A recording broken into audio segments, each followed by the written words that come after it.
ঘৰৰ মানুহ আহিবা দি আহি আছে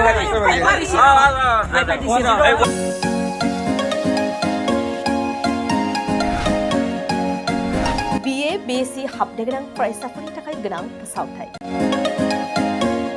गसाइगाव जारागुरि गोविंद बसुमतारी फरायसालिमायाव BA BSc डिग्रीनि मुं थिसननाया सोलिगासिनो गिबिसिन मुं थिसनहैनाय सा 150 सिम फरायसाफोरा बेसेन नाङाजासे मुं थिसननो हागोन 150 निफ्राय 200 सानि गेजेराव 75 जौखोन्दो रेहाय 201 निफ्राय 250 सिम 50 जौखोन्दो रेहाय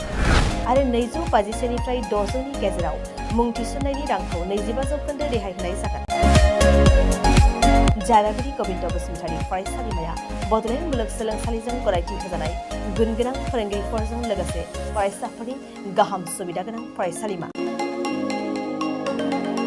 बड', इंराजि, Assamese, political science, history, economics, education, philosophy, sociology, geography आरो मेथ्स आयदाफोरखौ लानानै फरायसाफोरा बे फरायसालिमायाव फरायनो हागोन